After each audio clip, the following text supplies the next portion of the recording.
Hey, good evening, good evening. Hey, it's your boy Rajin, aka the King of Romance, and it's my boy, my co-host.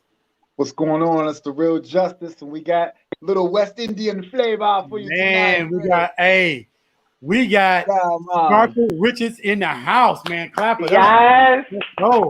I'm gonna clap for Turn up. myself. Hi. And hey, look, hey, we're Hi. not talking about one or two or even three, not even four. We're talking about 5 books, man. Let's go. Five Oh books my God, we deep. about to turn up, man. Yes. So, hey, Miss Richards, hey, tell everybody about yourself. Let them know where they can find you. Mhm. Let's go and get it So my name is cracking, man. Sparkle. My name is Sparkle Richards. I am a Trinidadian American novelist, and my books can be found on my website, trinierotica.com. So that's what you heard, Trinidadian Erotica, trinierotica.com, TRINIROTICA.com. That's where you can find all of my titles. Oh, man. So we're gonna we like to get right into it. So let me do this because this is a dedication week, and we like to do this just to make sure that you know why we did this. The Week of Roses is our dedication to our women of color, our authors, our just women of color in general, and we like to come over here and we like to represent, let you know that the men, we see you, you know what I'm saying? And we're not overlooking, and we know that y'all representing out here, and I We like to working drop, hard. We working hard too. So hey, it's nice for to real. be validated by Black Men's Inc. It's nice Exactly, to man. be supported in that way. Exactly, man. And we like Justice. You know what I'm saying? I like Justice. Justice created this name. It's a perfect name, Week of Roses. But I like him to tell why we came up with this name and why this name represents what we're doing. Simply put, when you die, they bring you flowers, but you can't smell them. So we want to Right. give our queens their roses while you're here to smell them. We want to give you your congratulations, your Mhm. salutations, your Mhm. Mhm. everything. We Yeah. want you to know that we see your work. We Thank appreciate you. your Yes. contributions to the world and to the Yes. earth. And Thank this you. is why me and Mm. my man Ross put this week together, man. Yeah. We just gathered Mhm. what we felt was the most Mhm. prominent, beautiful Black queens who are really putting it down. And we wanted to bring you Mhm. on the show just to let the world know if Yeah. they don't Yeah. know. Yeah. Yeah. It's important because like a lot of people working hard out here to get their books published, and Mhm. sometimes we don't feel seen. Sometimes we feel like, if what's all of this for? I mean, the passion is there, the love of the writing is still there, but Well, we it's see you. hard. It's hard. We Well, see listen, it's We nice to be see seen. That's why I'm you. here. you. It is it Yeah. is so good to be seen. Trust me, it's a long labor of love. So I thank you all for having me on your program and being able to shine some light, not just on my books, but on Black writers and Black female writers who definitely need the love and support. Definitely. Yeah. Our No doubt. pleasure. No doubt. No doubt. Clap it up, man. We'll clap it up for that. So listen, this week has been pretty awesome. And what I Yeah. found out this week was there's a lot of erotic stuff going on in the minds of Black women. We got all of the juice it's, up here, all of it's the been juice. no holds barred. It's The been crazy. creativity has been amazing. And listen, Mhm. man, I just like I said, I appreciate you coming on the show. Man, Mhm. Justice and I, we're trying to build something that Barbie, you know, put Mhm. together for us, a platform, Right. and it's amazing to have, Mhm. the people of color that come out and do big things. And it's for me, it's inspirational. Like I said, I Yeah. just started back Yeah. writing.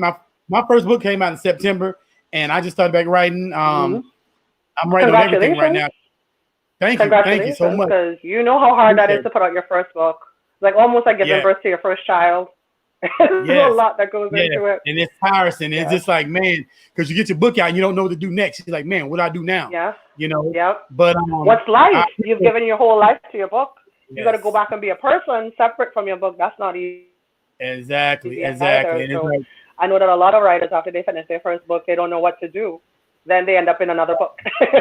yeah, exactly, and Yeah. that's why I got the Yeah. inspiration, like my man Justice, inspiration. Barbie, inspiration. Mhm. Authors like you, inspirations all day. And that's what we're here Thank for. you.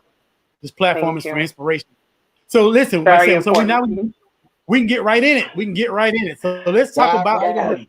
Sparkle Riches. Let's Let's get in there. Let's talk about it. Let's do it. Let's talk about the first book. We're gonna start from book one. So what was the name of your first book one is right. I have the whole stack of books next to me because I had a feeling that this would happen. So this is the first book. Okay. Okay, and what's the name? The book is called The Next Bacchanal. So it is the first title that I ever wrote. This was written in 2010 and then published in 2011. And everything that I write has Caribbean flavor, and it has real Caribbean flavor. So it's not going to say Iriman because that's going to be more of a Jamaican thing. It's not going to say jerk seasoning or things from other islands. It's going to have the colloquial terms of my people, because Trinidad is an island that is a dot on the map. And so it was important for me, for my people to be able to see themselves. So in Trinidad, a bacchanal is like a drama. You know, you watch Jerry Springer, you watch Maury, and that show is just all drama. Yeah. Where the bacchanal? Greek word. Okay, comes from the Greek god, from the Lord Bacchus, and Bacchus was a god of pleasure, of revelry, yes, of wildness, and so bacchanal, a word that kind of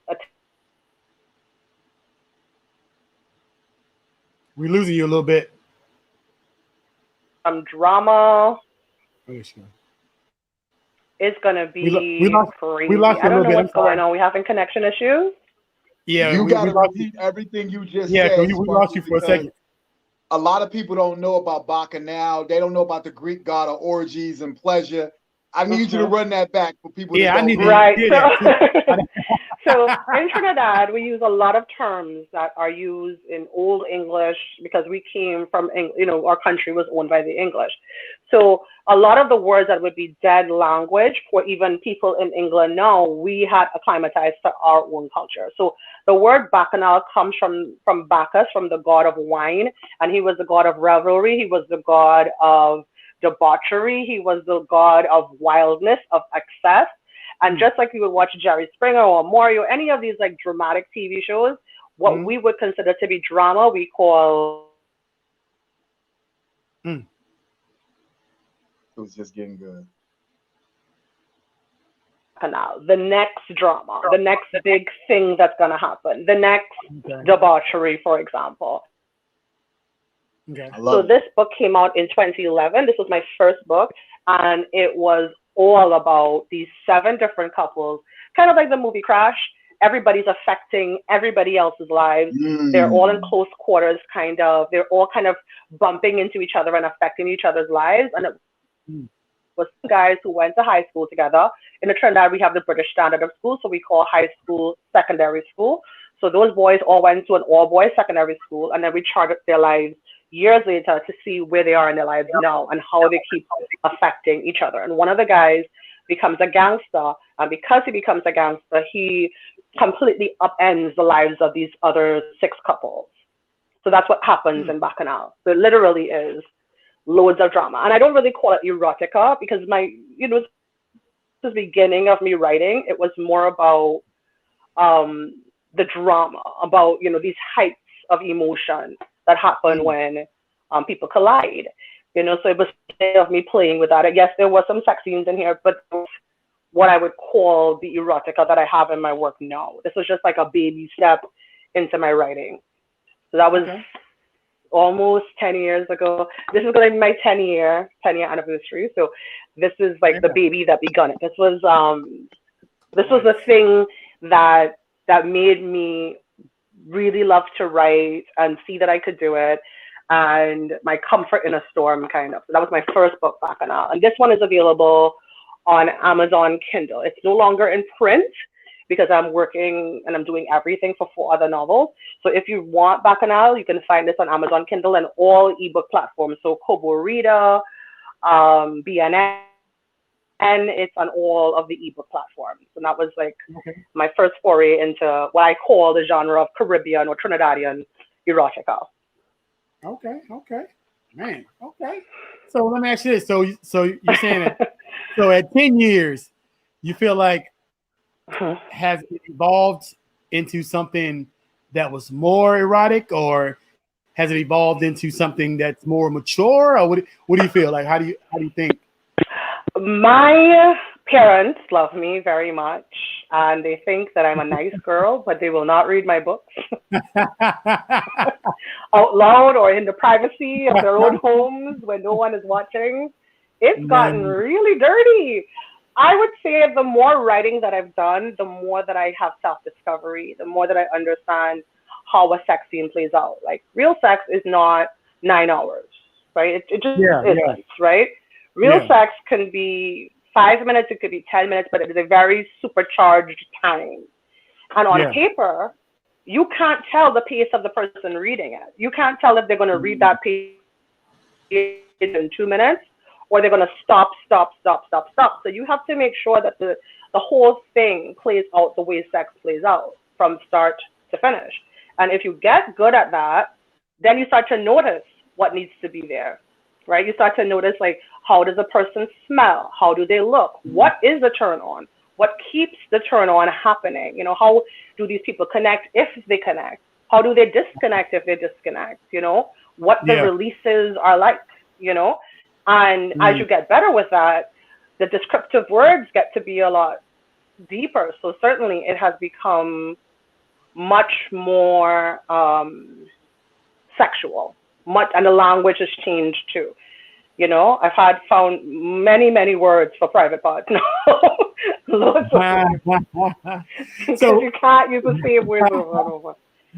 So with that being said, because I've noticed all this week, and it seems like I guarantee you, everybody we've interviewed, except for like 2 maybe, have had this erotic, background, but they seem totally different from what their book is. Like they say that there's not a lot of correlation to their personal, their self, So I guess with your books and you writing so long, do you feel like you found yourself within any of this, any of your books?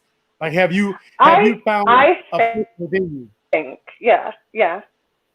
I'll say this. I was a big fan of Stephen King, crazy fan of Stephen King, and still am. I was a big fan of Anne Rice, and then I was a fan of all of the Caribbean books that I came into contact with, right? I was a voracious reader, and a voracious reader becomes a person who has a lot of words in their head, just in general. But the first thing that I read in Stephen King's book on writing, which is a really good book if nobody's ever had, like, it's a real Bible on how he writes, was that you cannot write what you do not know.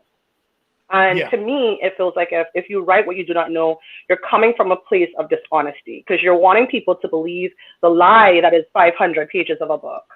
Because a book is a long lie that you just keep yarning, really. That's all it is. It's like, these people don't exist.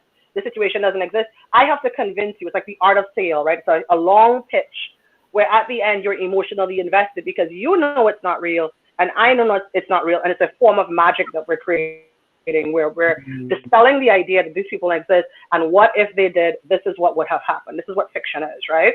And I could not come into a book and say, these are the sexual things that I'm going to write, and have no concept of what that plays out like, what that feels like, what it is like, what it looks like, because then I can't write it in a way that anybody else could relate to it. True. Would I say that I embellish things? Certainly embellish things, because sometimes, I'm not going to even lie, some of the greatest sex you've had is not the longest sex you've had. True. Right? Yep. Some of the best relationships that you've had, some of the greatest sex you've had is not the longest sex you've had, Some of the greatest memories that you have, if you go back and compare it to things you're doing now, it's only hot because it was happening then. You've had better sex, but just because it was that time when you hadn't yet, like, awakened, like, everything was new, everything was great about that person. If you went back to sleep with that person right now, it wouldn't even be all that, right? Am I lying? You know what I mean? No. There's a truth to, like, how we perceive things, and we also remember things with nostalgia. Remember people better than they are. That's why when you run into an old friend, after 5 minutes, you don't want to give them your number anymore, because you remember exactly why, in that moment, why you didn't want to see them anymore. But in the moment when you saw them, oh my God, it's been 40 years, it's been 25 months, you look good. And then you're like, oh, you did steal my money. You stole my money, you slept with my man.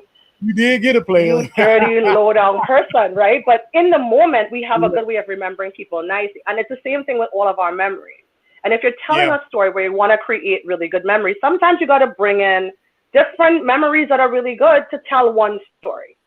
You know, it may be about this guy. It may be about this person. It may be about something that I saw. It may be being in a grocery store with somebody in front of you talking about something very graphic with a friend, and you're just there like as a writer, because you know we're the biggest observers. We always listening. Yeah, true. You're like, yeah, that's crazy, right? You think and you think and you think, and it becomes this more lengthy, meaty, juicy story. But if you were writing just about general sexual interactions that you had, even good ones, you may only get maybe 2 pages.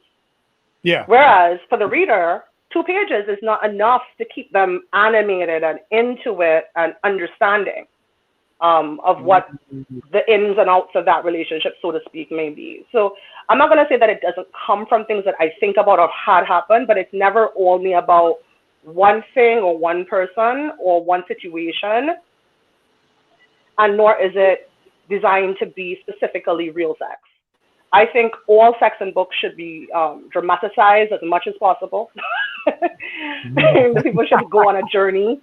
You know what I mean? You should feel like, I just want to call this one guy I slept with in high school. You know what I mean? I just want to see what you do. You want to go back to the fantasy portion of your life, you know? If people don't come off of reading my books and they don't want to do something dirty, I shouldn't even call it erotica. I should just call it drama. I wrote a drama. Yeah. I wrote a thriller. You should be reading my book and be like, I need a boyfriend. I need a girlfriend. I need some assistance. This is too much. You know, you've gone too far. Level of threat at me when you're done, you know? So, like before we go into the second book, I got a question for you. And this is a question that I'm gonna come across you right now with one thing. I had to start giving out condoms with my books because people started to blame their kids on me. This is a true story. I was like, I ain't taking the responsibility for what you decide to do after you read the book. I started giving when I wrap. I ain't got no kids. I am not minding or raising anybody's kids. You and Keith Sweat on the same level. I'm not taking. I ain't doing it because when people come to you and they say to you that, you know, me and my significant other got pregnant, I'm like, let me help you along with some prophylactics because I ain't helping you raise no kids. Yes, but you had a question. I'm sorry, I cut across your question. So, wait a minute. You think I'm joking? I'm gonna find a condom just now, and I'm gonna show you. I'm gonna find it. You think I'm joking? There is condoms that come with my business. I was gonna read your book because I used to read everybody's book. I might not read your book. I'm gonna tell you that now. I'm not. I don't need no more kids. You're gonna read my book? Listen, I'm gonna tell you right now. Maybe I'm looking in here. I'm gonna get. Yeah, make sure you send me. If you send me a book, send me because me. People think I'm joking, but I really do give a concept of books. Because I don't want to have that responsibility. I don't want to put people in trouble. All right, I'm gonna have to look another time because this is like I found it. There we go. Wow. Yep. It's my branding and everything. So all my viewers, so all my viewers, with my branding and everything. When y'all get this book, y'all make sure y'all get condoms before y'all purchase this book. It comes with a condom. Y'all might need more than one though. Y'all might wrap need it more. Up. They're on my website too because I wasn't taking no risks. You know, Bernie Saunders had been in these pictures where he was sitting and he was in this chair, and now people have been talking about his Bernie Sanders pictures forever. Bernie Sanders is now selling a sweatshirt with him sitting. You gotta market your stuff properly. Don't let other people make money where you could. So I stopped selling other people's condoms, and I am now selling my own as well. Nice. Because I'm not taking responsibility for nobody's children. Nope. Smart move. Definitely. Yes. Man. But yeah, you had another question, and I cut right in. You just tell you about. No, the it's all craziness. good. It's all, that's what we hey, we here to cut loose. So my question is this, and because after this week, and I'm pretty sure men want to know this, there's women want to know this, and I'm asking you and all the women that's viewing, do you feel that who do you feel is freakier, men or women? Because in the sense of this year, this week, women. This week, You don't even have to finish. These females have been coming out of woodwork. I'm talking about the female we're talking to. They've been coming out. Women are nastier than men. Men will talk about it, but a woman will plan it in a way that you don't even know that it wasn't your idea. Okay. Explain. We are the queens of entrapment. We want to know. Inquiring minds want to know. I can't give up all of the secrets of the womandom.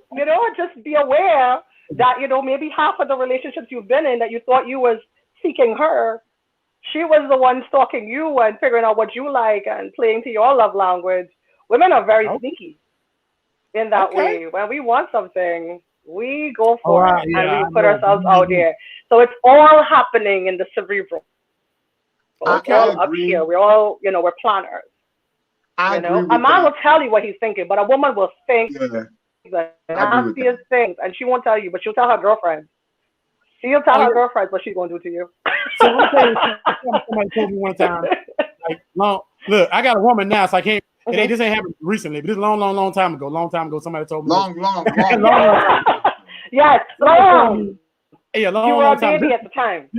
This was when this was before social media, before all this, and the lady told me this is important, and she was like, a woman knows from the first time she see a man, excuse my language, but first time she see a man if she want to give him some ass, and she would, because I didn't know this lady, and she was like, she said, excuse me, she said, a woman knows if the first time she see a man if she want to give him some ass. She said, I want to give you some ass, right? And I was like, whoa, yes. You know what I'm saying? It caught me off guard. You know what I'm saying? It's just like, whoa, wait a minute. You know what I'm saying? Years ago, a guy in college told me that once you see a woman undressed and her underwear and her bra matched, it was not your idea.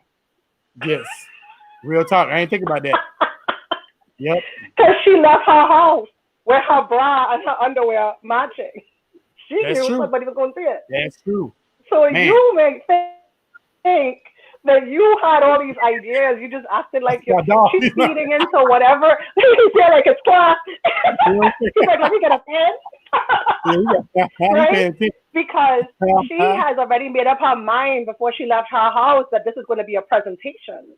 Okay. And you're going to react in a certain way to whatever she's putting out there. So if you don't get it, something you did from the time she left her house until she got back to her house happened that was adverse to you getting it. But if a woman is getting dressed in the morning, she's just looking for a panty and a bra that actually are clean and that look good on her body.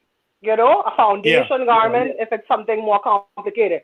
But if a woman takes off her clothes and she has a matching bra and panty set on, oh, it's about to go down. Okay. She had it all worked out before she left the house. When she was showering that morning and shaving her legs and putting on her perfume, she already had an idea where this day was going. You're just the instrument in that day, You just have to play your part. So I'm telling you, women are nastier. Women are nastier. A man will wear the same gray Fruit of the Looms underwear every day of his life. No. Not the same. No. Wait. I don't mean the same pair. I'm talking about the same style of underwear, right? No. Every day of his life. So if it's clean, no. Okay, fine. Let me try to break it down. Men don't do the sexy the way women do the sexy. The planning that goes into the sexy. That's a fact. Right? It's not to say that that they would not wear like savage for Fenty. I mean, come on, savage for Fenty. But men don't put as much of that into it. Mm-hmm. Speaking for the men, y'all got more stuff to play with than we do. Yeah, y'all got a whole store. Yeah, Victoria got a whole secret. Y'all got y'all got stockings, gloves. Victoria got a whole secret. We can't. Do you want things? Because I'm sure that I could start having a little side business. If you want some things, I could just start, making other things too. Do you want a whip? What do you want? No. No. See, no, I get what you're saying. It is easier for women, and it's more acceptable for women too. Listen, it's more acceptable for women, and has always been for women to dress up and to play that part. But I'm telling you, I think that women really, the way that we think about things, because we're planners, because the way that we live our lives are constantly thinking about the next thing. We have a purse because we have thoughts. You know what I mean? In that bag might be a Tide pen, a wallet, a condom, keys, a self-defense whistle, you name it, maybe in a woman's bag, a small bottle of water. We are people that are always planning. So we're more engaged with what we want our days to be like and what we want to be in those days, and we're very proactive about it. But society doesn't really make it easy for women to talk about sexual things. And that's why, erotic books are so important and erotic conversation is important, because people, they need this. It's the same pleasure that you get. There's different parts of your brain that are attracted to different types of pleasure. Eating is a form of pleasure. Sex is a form of pleasure. We should be able to access all pleasures in an open way. I'm not saying to go and talk all of your personal business, okay? Fine. Keep some things for yourself. But there is a deficit for some women too with being able to even attain pleasure sexually. So these books create a dialogue for them and their partners too, which is really important. Okay. Now I have a question, Sparkle, and I gotta know because you seem very versed in this subject. I've been doing it for 10 years. Yeah. Is it true? Got 10 years on our belt. Is it true that as a man, if a woman doesn't want to have an orgasm, she won't? I don't think it's quite want, right? I don't think anyone with a normal brain, because I can't talk for people who are sociopaths or schizophrenic or wicked, right? I don't think anybody goes to bed with someone with the intent not to have an orgasm. But I do believe that for women, it's a more of an emotional thing, not as much of a physical thing. You could be physically involved with somebody and have a physical response that is correlative to their physical response, but not mentally be in the moment. And for us, we have to be in the moment to achieve orgasm. So if your man pisses you off all day and then you have sex, you just be there, not in it. And that could stop you from being able to have a physical response. You know what I mean? You have to be with your partner as a woman. You have to be able to want that connection. And if you're not wanting that connection, it could delay. I'm not saying it would stop it entirely, because I don't think there's a woman out there who just be like, I don't want this. Why is he on top of me? And still continue on with the sex. You know what I mean? Because that's, to me, a form of kind of entrapping your own self in a kind of a rape cycle. Because if you don't want it, why are you doing it, right? Why are you encouraging it? You're making this person out to be something that they're not, which is not, safe and loving environment. But if you're in it and you're not with that person emotionally or psychosexually or however you want to view that, it's not going to happen, and it may take a longer time to make it happen too. I had a conversation with a friend who had pretty bad sex with his significant other. And the bad sex was that she was never in the mood. She was never, ever in the mood. And they've been married for years. She's a Christian woman, and she believed that the body is a temple, and she was always making excuses. And he said, I just never felt, the marriage ended, obviously, but he's like, I never felt wanted. So I think for some men too, it is an emotional thing. It would be wrong to say that it's only women, but the relationship crumbles because there was never a time that she wanted him, Yeah. They were married for many years, and he said he had to beg.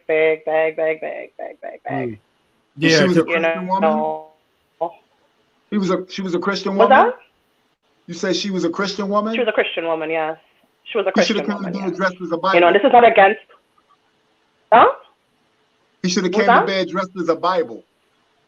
Maybe if he dressed as the word itself, maybe he came in the bedroom dressed as Jesus. I don't know, but and she was a young woman too, At first I thought he was, just putting me on, because sometimes people say things because they were doing, current that he was really unhappy because he felt like, he couldn't even talk to her about things that were of the flesh because she was so about the word. You know what I mean? So their relationship ended, and I think it was best for the both of them because you can't be young and wanting to have a family and there's no sexual connection. And that's why, it's really important to be able to talk about things. If you have a partner that you want to be sexual with, the sex itself may not always be the thing. It's the connection. It's what you're in the, people talk about love languages, those words get thrown around a lot. But not everybody has a language because not everybody even understands what their needs are. True. True. There's loads of people who don't have that communication with themselves. They haven't given themselves that that freedom to understand what they want. And I feel like that young lady was like that. She'd been raised to be a certain way, and when it became time for her to be something else, she couldn't do it. Man. And that's crazy because once you get to a situation where you don't have a physical attraction to each other, it becomes just work. Like in order to have sex, it's like, you know what I'm saying? You're really not enjoying it. You're doing it because you think the other person wants it, and then you're really not enjoying it. And then you can't. And then how do you even achieve orgasm when you have that in your mind that I'm not going to have a good time? Like when we go on an amusement park ride, there's two things that can enter your mind. You're going to have fun and you're going to be terrified, right? Those are two things that enter your mind. But one thing has to supersede the other for you to get on that ride. And if it's that you're terrified more than you're going to have a good time, you're not going to want to get on that ride.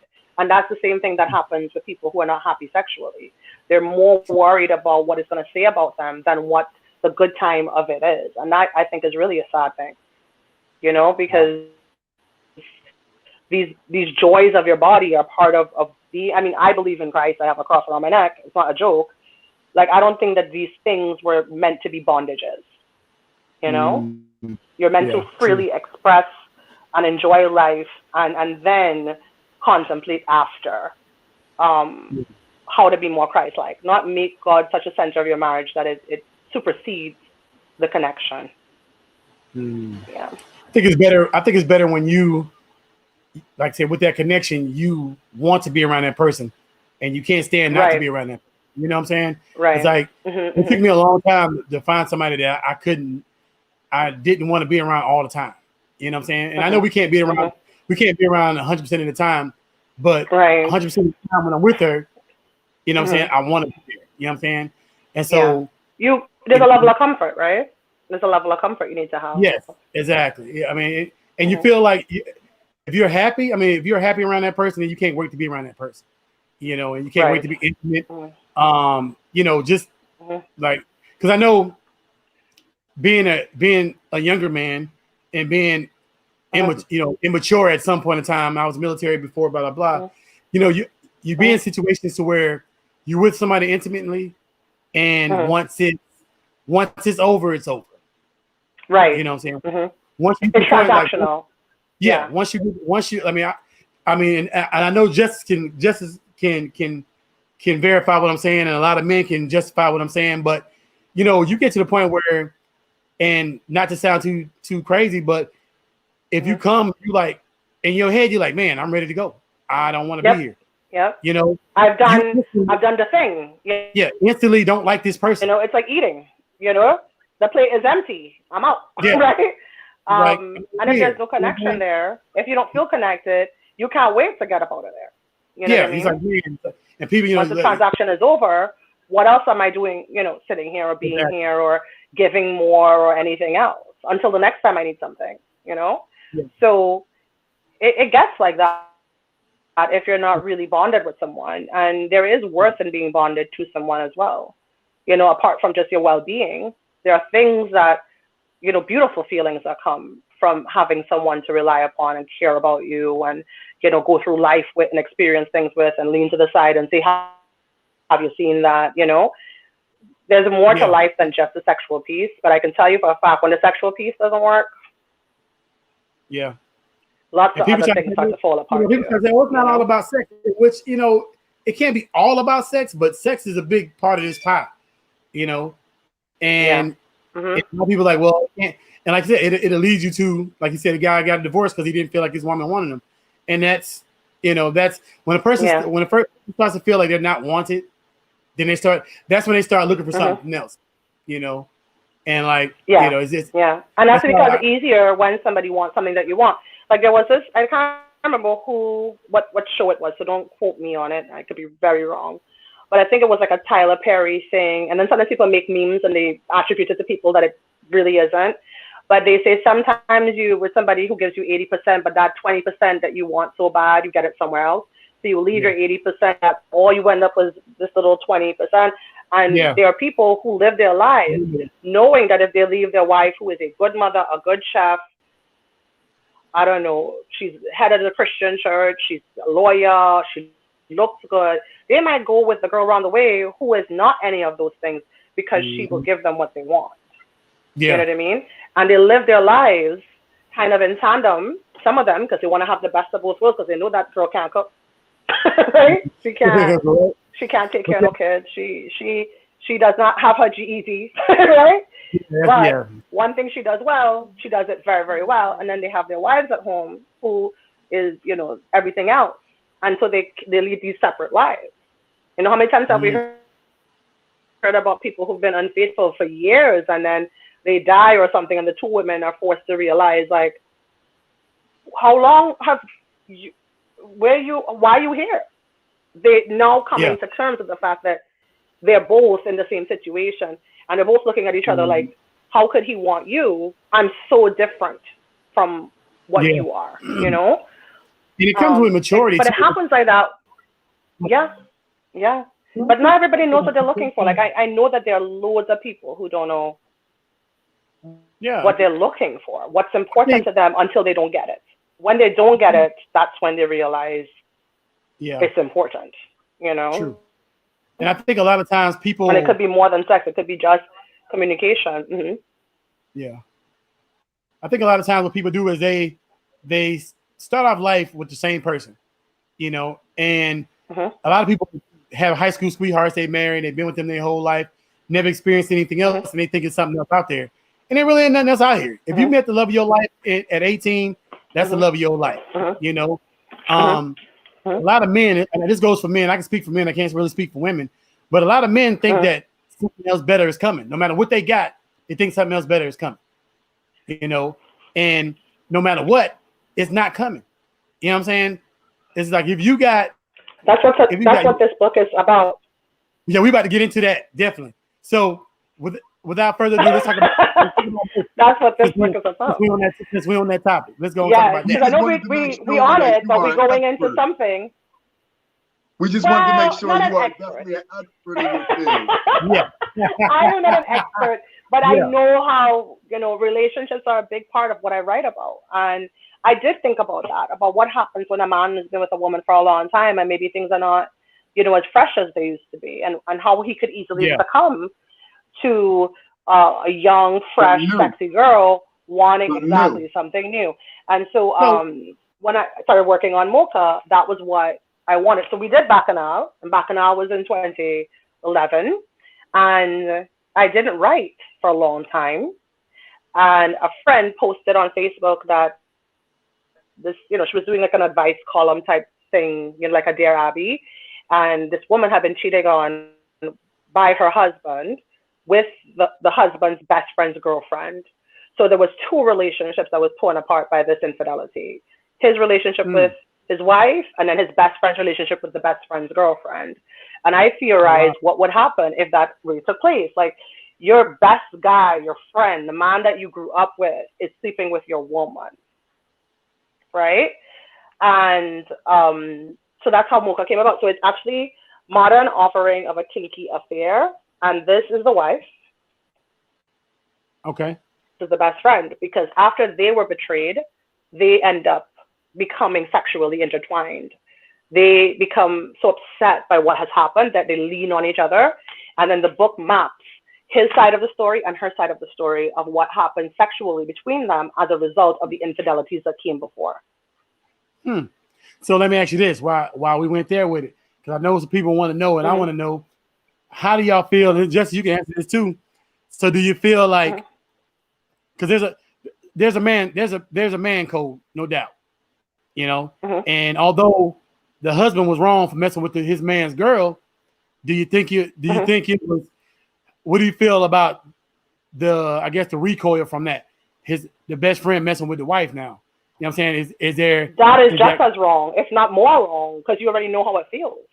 You know how it feels. You know what I mean? True. So why would you want to visit that on anybody else? So there's a certain level of vengeance, and the book plays on that too. The book talks about that too. It talks about to what extent they're just doing this to get back at the people who did this to them, and to what extent they're just really falling in love. Like how much of this is them naturally falling in love, and how much of this is an attachment formed by the anger and the anguish of being hurt. Okay. So the book does, do a pretty good job of outlining, because it's two sides. So you get to hear what she felt and what he felt. And it was really interesting to write the sex scenes on opposite sides too, because then you were under and over. So you saw, well, as a writer, so you saw how she would respond to his touch and how he responded back to her touch in both bodies. So the book really is interesting in that way. It's interesting in that, we see a man's emotion not being so macho all the time. Like, he is hurt, and he's hurt twice. Whereas the wife was hurt once because that was just her man. You know what I mean? But the best friend was hurt by his woman and his best friend. He was hurt by the married husband in the book being the best friend for however many years, and then his woman's betrayal, and the woman gets pregnant. So that's even more upsetting. Yeah. Man. So that's what Mocha was about. So when we're talking about marriages and people being unfaithful, I mean, this is totally the right time to pick up Mocha, because Mocha is all about that, all about infidelity. Is that your latest one? No, that was book number 2. This is how far we've gotten. Book 1. Okay, so before we go into book number 3, so let me ask you the questions about Mocha. So yes, I kind of feel like as a man, right? So as a man, me personally, like, I'll be 48 tomorrow, right? And I think I've reached my level of maturity. Congratulations, you don't look no 48. Thank you, appreciate it. Yeah, I'll be 48 tomorrow, and so I feel like as a man at this maturity level. Thank you. So at a man at this maturity level, I feel like I've reached my my guilt level, so to say. So because I know at certain for men, we don't feel guilt until a certain level, right? So to a certain so you mature. You get what I'm saying? So there's always been a code. There's always a man code. I would never mess with my boys, girl, blah blah blah. My whole life, that's a code. I was in the military, and I can't say this, and I'm embarrassed to say this, but being in the military, I have messed with a married woman before. As a young man, I probably was in my 20s, early 30s, whatever, but I have done that, and with no guilt about it, because it seemed like it was a thing at the time.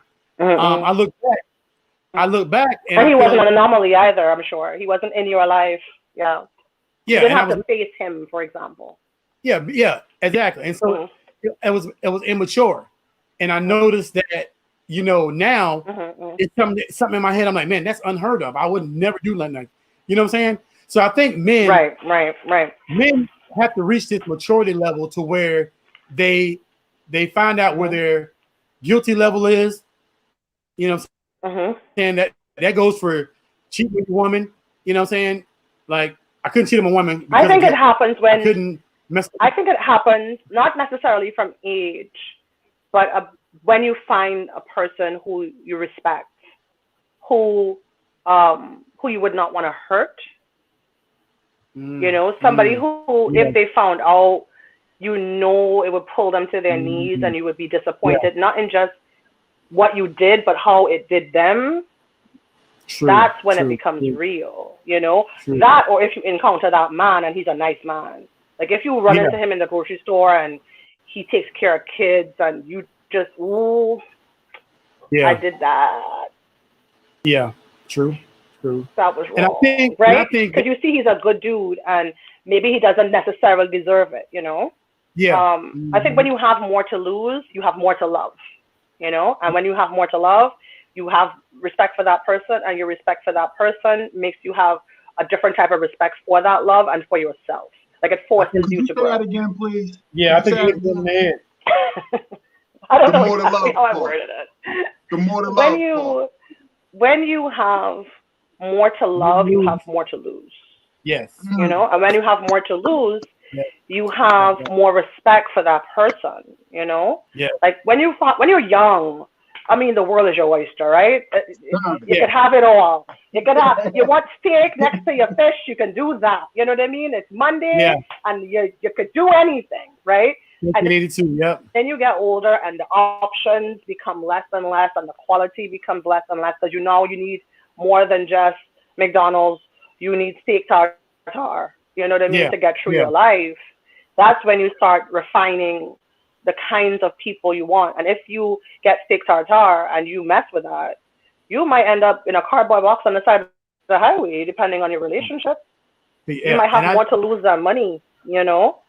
And some people don't get that person back when they do them wrong either, you know? Yep, true. That's definitely true. So, you know, definitely in my books, I try to really make it as real as possible. I try to imagine how this can go bad in every way and how it can go well in every way. Because we're very lucky that the worst things that we imagine don't always happen. We're very lucky. And it's crazy because sometimes we sit there and we like, it's going to go just like this. Mm-hmm. Yeah. It's crazy because I feel like men, like, I don't know how many men watching this right now, but you know, like I wish I could talk to the men every day. Like hey, listen, bro. You know what I'm saying? Because a lot of times we don't see it because nobody ever told us. You know what I'm saying? Right. Nobody ever told me. Nobody ever told me. Right. You know, nobody said, hey man. And this is the next thing that I feel that people should know. There are positive male role models, but not everybody gets the male role model that gives them what they want or what they need. Mm-hmm. There are good men out there who play basketball with you, but they're not going to talk to you about how to be a good man to a woman. Yeah. There's so much lose. You know, women have somebody to turn to. They could turn to their mothers, their aunties, their mother's best friends who's a little loose, you know, because everybody's got a mother's friend who was just a little, she drank cognac on a Wednesday afternoon. You can talk to her. But like, it's harder for men to talk about emotion and about making mistakes, you know, because you're not a man if you have feelings. You're not a man if you're hurt. Like I've had friends go through horrible relationships and the relationships blew up and they weren't even allowed to really cry over it, you know, been cheated on, been lied to, been misled, been given kids that weren't their kids, and they're just supposed to suck it up. It's harder for men in that way because they're not conditioned necessarily to reach out. And then there's not a lot of that support either from the woman or from other men when they do. So you know, the books do delve. Oh, sorry, I didn't mean to cut you off. They do delve into the books do delve into a deeper psyche, unspoken psyche too, you know, because that's a good thing about being able to write. You can write about what's being thought without writing about what's being said. And in that way, you can communicate that men have the same emotions that women do. We are not that alien of a species. You know, we have a lot in common, and maybe just men are just socialized to see different things and act in a different way. You know, you look at certain cultures in the East, and men don't act like the way that men act in the West. They're socialized to be able to hug and kiss, and, you know, people here would be like, whoa, that's a lot, right? Why are you so close to that man? You know what I mean? But that's their culture, and their culture allows those men to have emotional connections that is not sexual, that allows them to feel that, you know, stability. So I think we could learn a lot from, like, you know, not necessarily always pulling from other cultures and, you know, stealing from cultures, but it would be so nice if men could talk about their feelings, you know, and not have that be less of a man. I think it's more of a lot of men, especially men of color. A lot of men don't have the blueprint. And, you know, I watch, like my dad is amazing. My dad was an amazing guy, you know, he's been with my mom for a long time. He's treated my mom like a queen his whole life. But a lot of guys don't have that blueprint. So if you don't have a blueprint, you don't know how to build. You get what I'm saying? So that part, you know, people like Justin and I can go out and mentor, you know, from the youth and up. Because, you know, and even Justice, he didn't start off with a blueprint, but he drew his own blueprint. You get what I'm saying? And like I said, and that's what ends up happening when you have life experience. Yeah. Yeah, I mean, I've known Justice who don't have no life experience, and he has the blueprint for it. You know what I'm saying? So sometimes you got to find the blueprint. You get what I'm saying? And Once you find that blueprint, you can build a foundation, you know. So definitely. And so once hey, you we know, getting kind of no, we getting kind we're of close going to that. into deep conversations, but that's I want us to go because we're to the next talking book. about things in it too. We're pulling out good things. Definitely, Like definitely. you know, I think that it is important. Like we do talk a lot about sex because of what I write. You know, all my friends and I, we talk a lot about sex.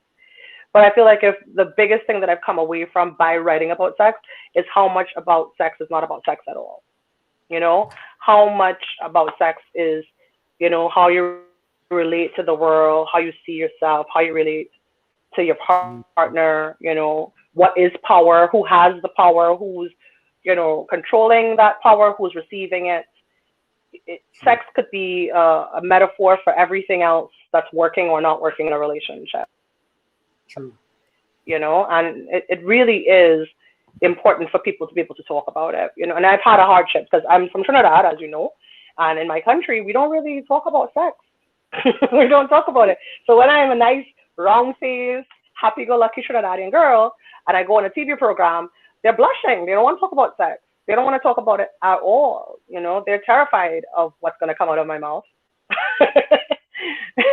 Because they're worried that it's going to be highly sexual. But we need to be able to have these conversations all over the world. We need to be able to be open to these things so that we can create blueprints for young men, you know, so that there will be less sexual assault, because people don't have the language sometimes. And once you talk to them about what experiences you've had, if you've had any more than they've had, you give them the knowledge that gives them something to work with and build their own blueprint, like Mr. Justice did. You know, it gives them a chance to hear a different opinion, even if they had a blueprint that wasn't necessarily a good one, you know.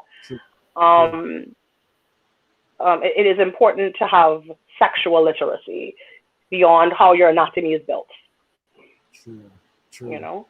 Yeah. So listen, let's get into a book. We got to get into your third book, because there's 5 books. We got like 10 minutes left. Books. So, books. So we're going up to book 3 now. Book 3 is called Red. Okay. So tell us about Red. What is Red about? I love Red. So we did the book about a woman who had been cheated on, and she knew about it. And then we did a book about a woman who was being cheated on and didn't know about it. And the reason that I did that is because I wanted to, Mocha did so well. Mocha was a bestseller in Trinidad. Mocha sold 300 copies in 2016, which is for us a big deal in Trinidad. So I was doing all kinds of press. I was doing all kinds of interviews. People couldn't get enough of Mocha. It was the first erotic book like it in Trinidad. And I know there were other people who did erotic titles, but it was the first, you know, full erotic novel, not short stories, nothing like that. And people gravitated towards it. And when it was done, just like we were talking about earlier before the podcast, I just wanted to keep that ball going. I wanted to stay in the story, and the story was over. So my reaction to writing Mocha was then to write Red. So Red was written in 2017 and published in 2018. I gave myself 2 years to really finish it well.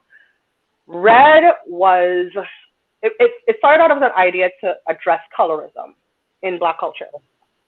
I don't think there's so many other places in the world that is like the United States in terms of opportunity. But for me, where I came from, there was not a lot of opportunity. That's why I moved to the United States. Not because of anything other than the fact that I grew up in the ghetto. My parents did the most that they could, and there were very few opportunities on the island for all the things I wanted to be. So I moved to the United States, and I got exposed to all kinds of people, all kinds. Dark people, light people, people so dark they were almost green, people so light that you could see their veins under their skin. And I was hit by the culture shock because a lot of the people who are from where I'm from look like me, you know, different shades of brown. And I remembered like what it was like for light-skinned girls. Like I'm light-skinned according to a lot of people. And, you know, they would call you red bone here in America. They'd call you reds in Trinidad, right? Reds. Oh God, sweet reds, good looking reds, sexy reds. Everything was about the light-skinned girls. And I wondered what it would be like for a woman who was sexy in every way, seen as sexy, beautiful, the lightest of the light. And yet she had a Black identity issue, that people didn't see her as a Black woman, that she was yearning for this Black connective piece, that her family structure was designed so that she had to hide who she was and to play this role of this perfect person. And that's what Red was about. So the cover of the book is actually this beautiful model and actress from Trinidad. Her name is Aurora Tardier, and she plays Red in the book, the girl whose nickname is Red, and the character's name is Layla. And Layla's husband is a shrewd businessman, loads of money. He has a wonderful home up in the hills, and she is just one of his other acquisitions. The way that she's treated in the book is as if he hates her. He doesn't want anything to do with her. Their sex is all, very transactional sex, very, you're just there from when I want pleasure. I don't care about you. Very, very haphazard relationship. And so, ends up falling for an escort, falling for a man she knows that she's paying for pleasure. And so the story kind of charts to what extent she's reaching out to this man and his blackness, because her blackness has been denied her. How she reaches out for this person who gives her this love that she's never had from the parents who didn't accept her, from the husband who doesn't understand her. She's a messy character because she's never been loved properly. And then this man who she's paying for pleasure, who she can't really trust, is giving her that missing piece. He is her savior in the book. So that's what Red is about. It's so crazy that you say that. And I know this means absolutely nothing, but my girlfriend's name is Lena, and she's Red. Okay, so we know what we have to do. We know what we have to do. That was a setup. That was very good. I blame Barbie for this. I'm looking at her. She was okay. She was a good friend who set up the podcast. So I blame Barbie. Barbie must have known. She was like, Sparkle, it's going to talk about Red, and it's going to work. But yeah, and I think that's a problem in our community too. This belief that to be lighter is to be better. I have seen some Black women that make me jealous I'm not dark. Their skin, I mean, just looking at it, you want to touch it. It's like a big piece of chocolate. You know what I mean? Yeah. And through the working of the book, I realized to what extent that there is certain privileges that come with being light-skinned that I don't like, and that is why. So let me ask you this, because I know there was a trend before you go there. That's why this book came. Okay. Yeah, we're gonna get to that in just a second. So there's a trend, now that we're talking about this, that I was reading about in Jamaica, where people were women were bleaching their skin. What was the story behind that? Like, what? I mean, was it? So I'll tell you what it is. I'll tell you what it is. Growing up, my mom is very light skinned. My dad is very dark. My mom comes from the countryside. My dad is from the city. They had a very star-crossed lovers type thing going on before they got married. Very, very different people. And then I was born, and my brother was darker, and I was light. And all my cousins and everybody in my family who was light was seen as gorgeous and treated one way. And the ones who were darker and maybe not as, I guess, with the good hair, and they were treated differently. I'm not saying better or worse. It's just that you were socialized to grow up to be sexy. You were socialized to want to think of yourself as beautiful. You were socialized to think that you should model, and I did do that too. When you should put your best foot forward. You should be thin. You should diet because you're the epitome of beauty, right? And the other girls were kind of more encouraged to go to school and get a good education because maybe they weren't considered to be as beautiful. And I don't blame my aunts or uncles or cousins. These are things that come from slavery. They come from the 2, 4, 6, 8 generations back, where to be on a plantation and to be treated a certain way, you did have to be light-skinned. You couldn't work in the kitchen if you weren't. You couldn't be in the house if you were perceived to be Black, because to be perceived to be Black was to be perceived to be dirty and likened to people who were living in the fields. Right? And that has trickled down into our society because we're not that far removed from the slavery that we've gone through. And so this idea that to be light is to be better has proliferated through society, and it has happened in Africa. It's happened in Jamaica. It's happened all around the world where people of color. It happens in Asian countries where Indian women are bleaching their skin because to be lighter in the caste system, because the caste system in India, if you're dark, you are not better than, and their caste system will keep you down. Your generations will be kept down. Your grandchildren will be kept down. Your great-grandchildren will be kept down. You are never going to rise up and become a doctor or a lawyer or live in the city or have running water because of your station of birth. These things exist because of this. How much or how little melanin you have. It's so stupid. The whole thing is stupid. The concept of it is stupid. And I hate to say this because I love Jamaican people, I love African people, I love Indian people. But this hypocrisy about skin has caused us so much trouble. And I think it goes back to a certain thing that's biblical too, with the Tower of Babel. We were all one. We all spoke the same language. What happened to that? Yeah. And we lost sight of how similar we all are. We draw these lines, and then we live on the opposite sides of these lines, and we predict what we should be like from the opposite side of these lines, and it's wrong to do. So for me, I never liked this whole "you're better because you're light" thing, even though I was the one who was perceived to be better because I was light. I had all dark girlfriends. I have friends who have albinism. I have friends who have dark skin. I got married to a white American man. I never colored within the lines. I always did whatever I felt like doing inside. I always wanted to reach out to people who understood the language of love and acceptance, and how important it is to not look with just your eyes. True. Yeah, I hate to think that African women were bleaching their skin. Like, you are the motherland. Like, you are the root. You know what I mean? How dare you bleach your skin? Yeah, true. You leave that for something. No, you don't get to. Yeah. You need to say black, right? So that I know where I come from. Yeah. Undiluted. And it was a big phenomenon. They did all kinds of studies. People's skin was peeling off, and they still weren't stopping. They wanted to be light. And some of them didn't even look good with it. Like, you were not meant to be light. To be light, you know? Man. If you ask me, there's some black women, dark skin as black as obsidian, and you look at them and you're like, you are a goddess, you are a walking structure, you are a whole monument as a person. This way that your skin shines, the way that your melanin is so deep, and I can't imagine that level of self-hatred. True. And it's funny because, like I said, if you want to ask me questions or whatever, let me know, because I know I keep asking questions. I ain't you really said Justice is there like, I'm just gonna sit this one out. It's crazy because most of the countries, facts. I know. So most of the countries I've been to, I mean, from the Philippines to the Middle East to Thailand, India, every country I've been to, the darker skinned people have been the lower class people in that country. And so, like I said, some of the most beautiful skin I've seen. They are. Yeah, and one of the darkest people I ever seen was from India. A friend of mine, a guy used to work for me in Kuwait. Darkest guy I ever seen in my life. But guy, I mean, like, skin was beautiful. It was purple. He was so dark. I've seen that. Like I said, I've seen that. When the skin is so dark, you almost don't think that they're real. You gotta get real close. Exactly. Are you a human being? Are you an alien? Are you real? Do you speak? Do you blink? Are you real?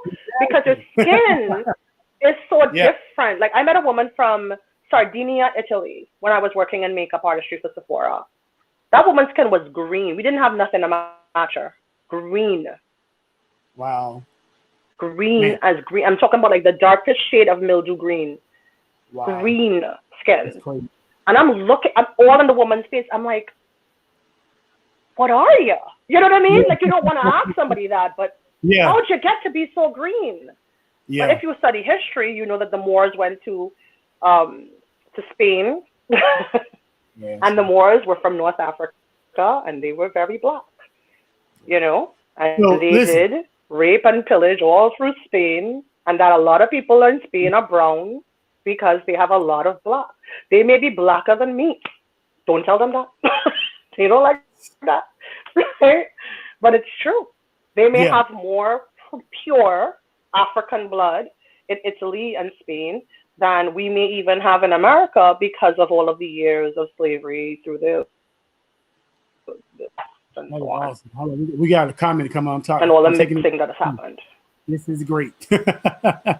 So definitely. So let's do this. We already. We're not talking about books.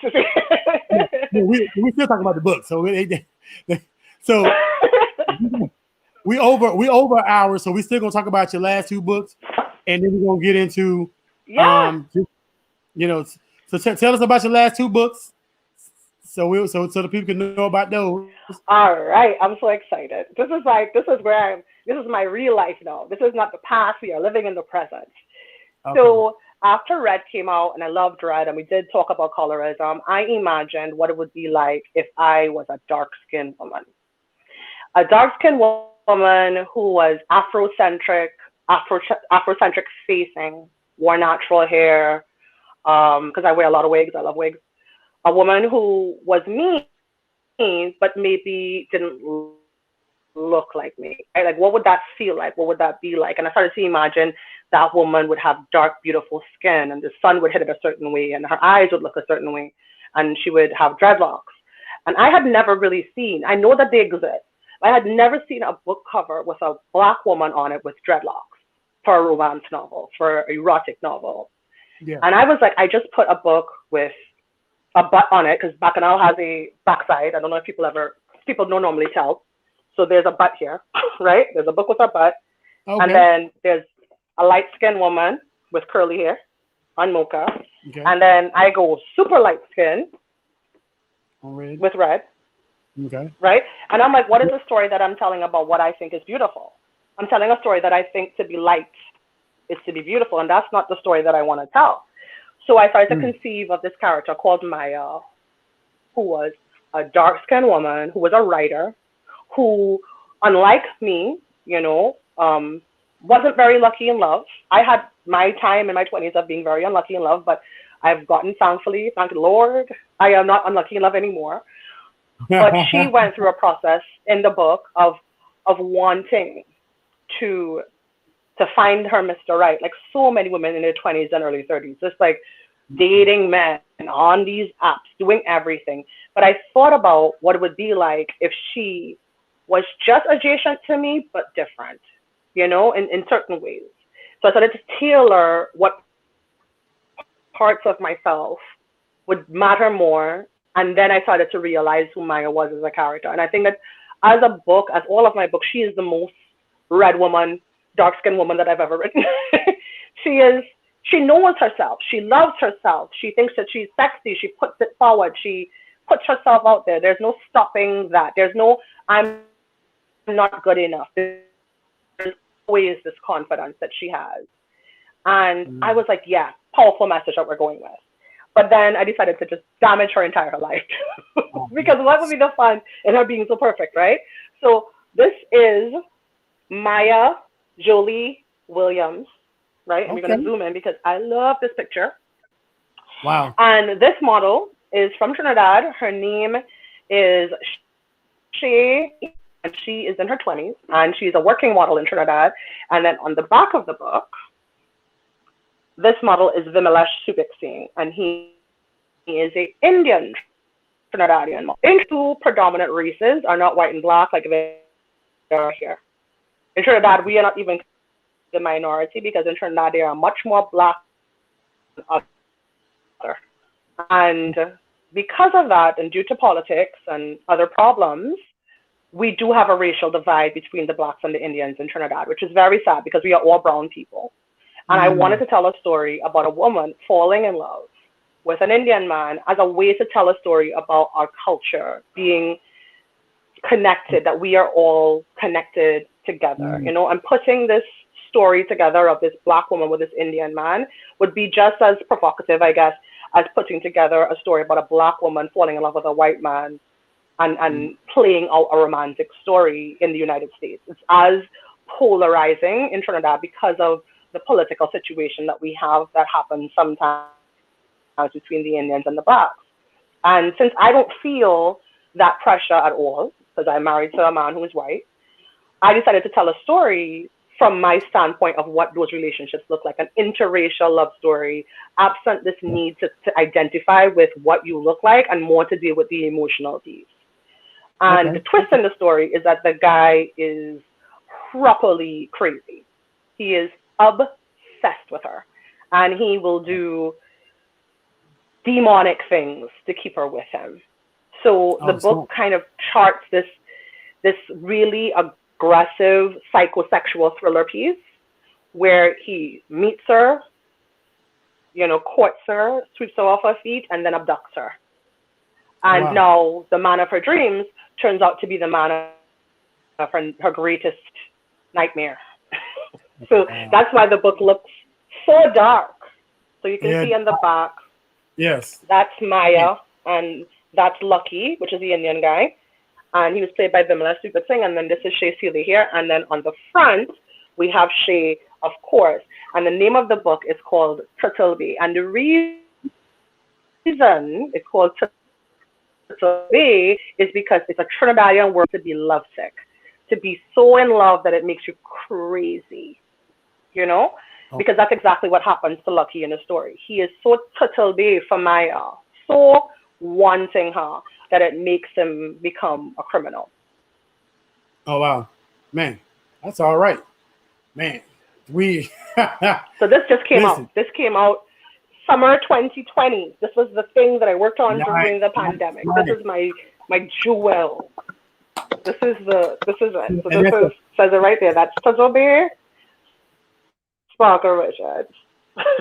Wow. Book man. 4. Book number 4. So you said, so your book number 5, is it already released? No.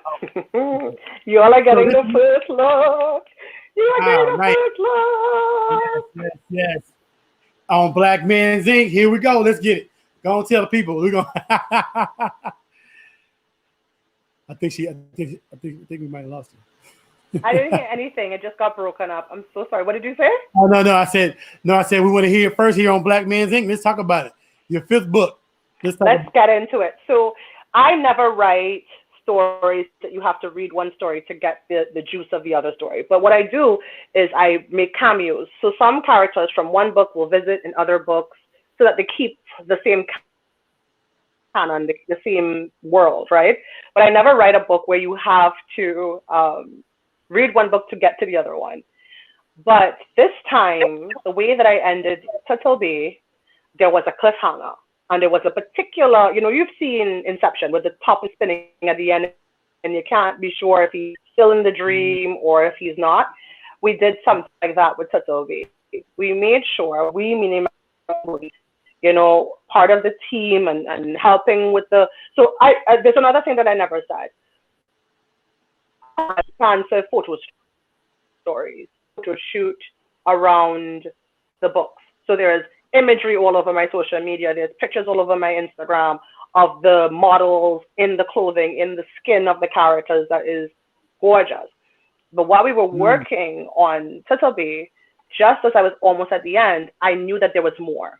And I said, oh God, am I going to really be writing another book, right? I've already got, like Turtleby is, let's see, 400, close to almost 500 pages. So Turtleby is 407 pages. And I was like, 407 pages. There's nothing more we need to say. We're done. Yeah, we're done. Cut them off. And then, the voice of the writer. The story starts, well, what would happen if? And what would happen then? And then maybe if he did this, then she would do that. And then if this happened, that would happen. And I was going to leave me alone. And I am in a unique position because of the pandemic. I'm at home, right? I need to finish this because it was a concept up until February. And then it became more of a reality as the pandemic went on. So I finished the book during the pandemic. I finished the follow-up. And this book, I get excited. Okay, this book is called Tabanka. Yes. Okay.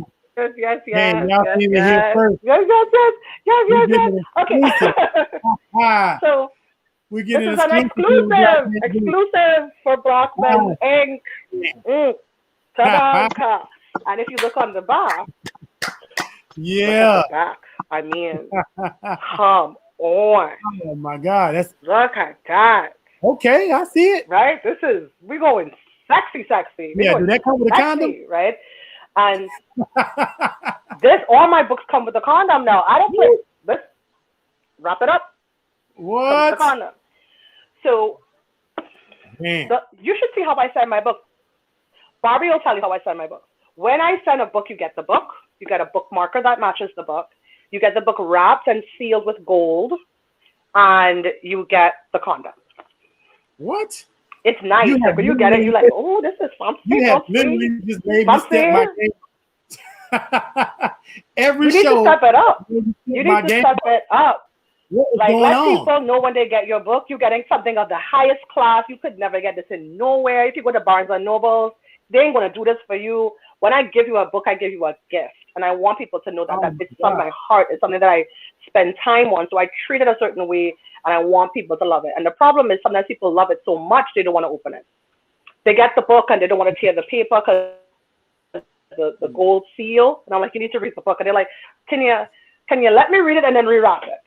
I wish I had a wrap book to show you what it's like, but yeah. I'm gonna buy 2 copies. I need one that doesn't get unwrapped. I need a collector's item, and then I need one I can read. But maybe I'll send you one unwrapped so that makes it easier for you. But honestly, it is.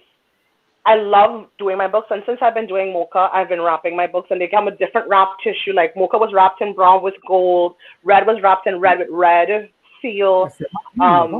Turtle Bay was wrapped in. I'm wrong. Mocha was wrapped in black with gold seal. Red was wrapped in red with red seal because it's red, so it needs to be red. And all the condoms for red were red too. I did a whole thing with that.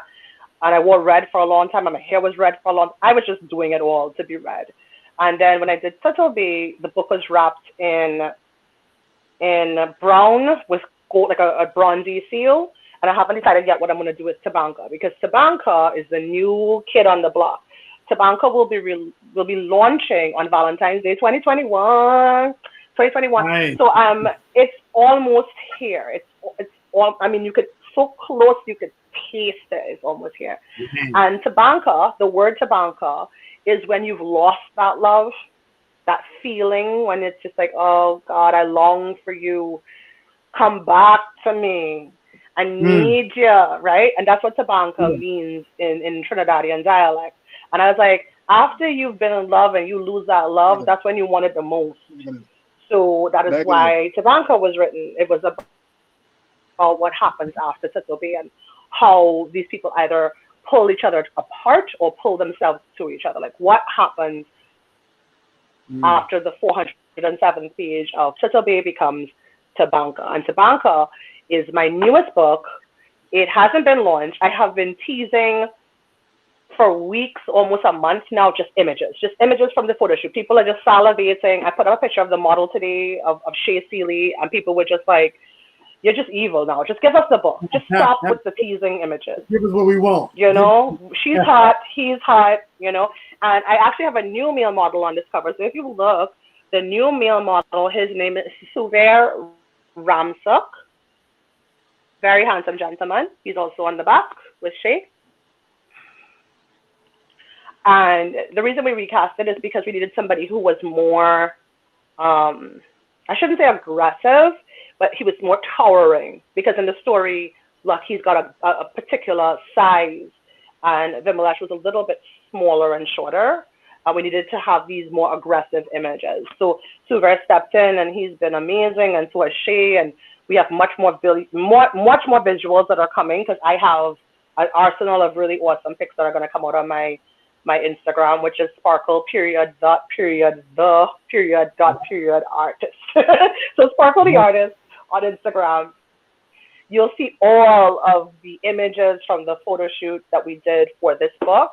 And if you go further back, you'll see all of the images that were done for the last book, which was Turtle Bay. And if you go further back, you'll see all the imagery that was done for Red. So there is a whole photo story, because I do have a background in art as well. I went to school for fashion design.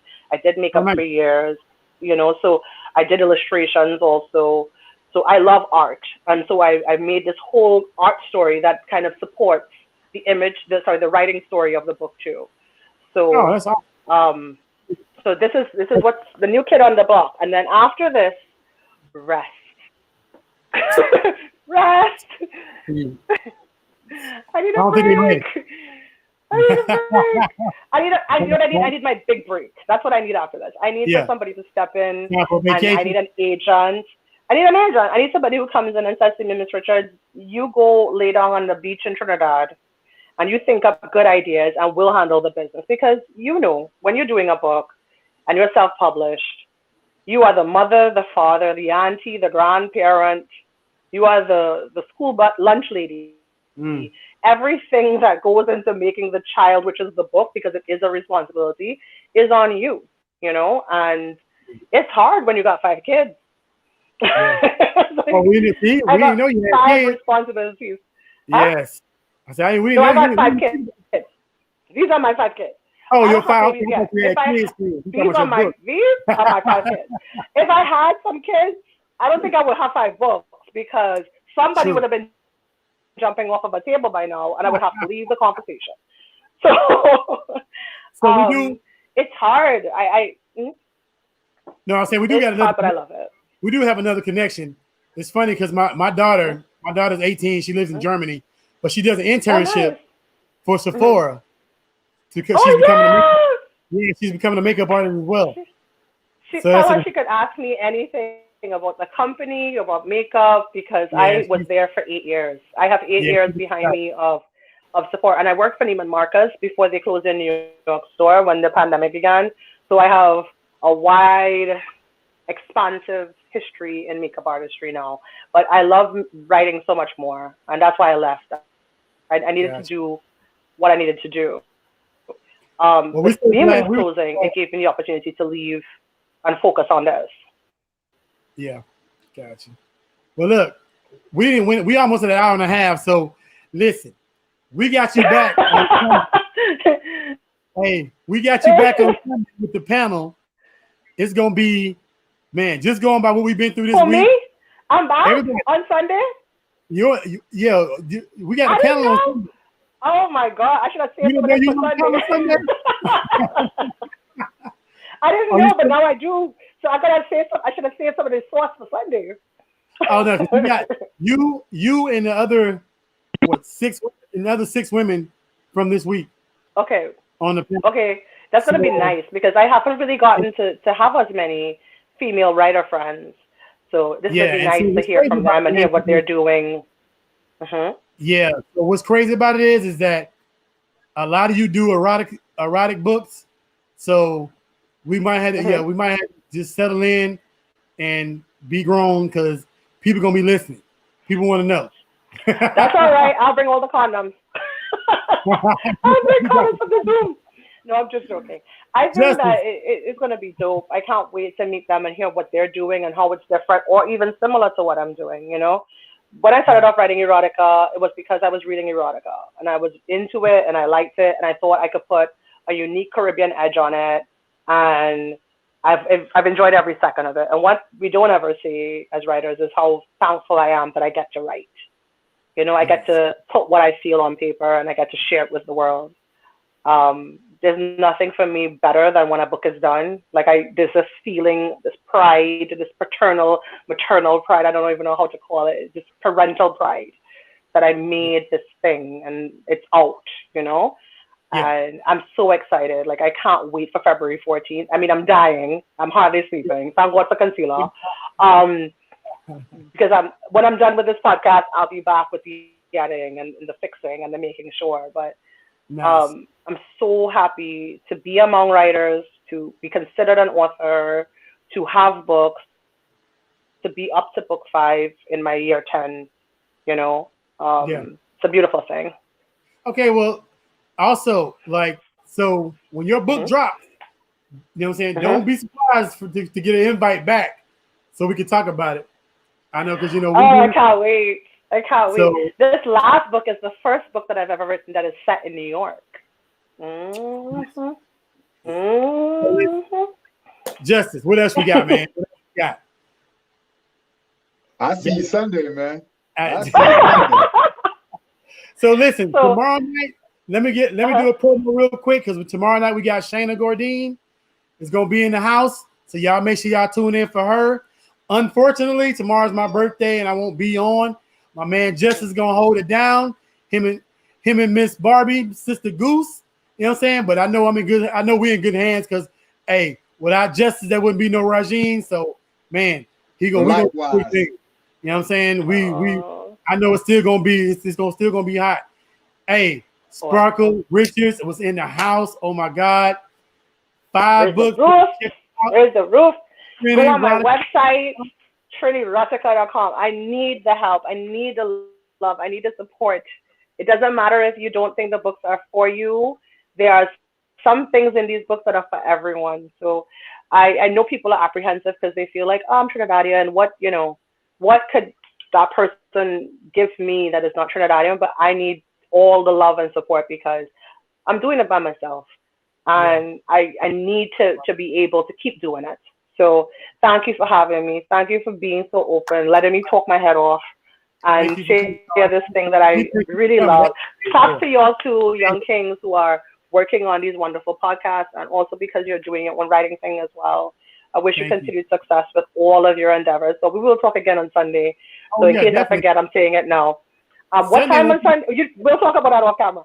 You'll send me the information and I will be there. Luckily for all of us, I am home these days, so I'll be around. Well, listen, and if Justice ain't got nothing else, man, it's been real. Thank you everybody for the early birthday shout outs. I seen those. And hey, clap Happy it up. Birthday to you. Happy birthday to you. Thank you. All the best. It was so great. Have a great night, gentlemen. Ladies taking me out. Got to give a shout out to my girl Leela. She's taking me out. Red. Yeah. That's gonna be her nickname now. Her name is Red. If y'all go on my page, y'all will see her. Go on my Facebook page, y'all will see her, definitely. So anyway, like I said, thank you. It's been real. I'm gonna snoop. Yeah, Dev, check her out. That's my baby right there. Anyway, it's been real. Y'all have a good one, and we're up out of here for real.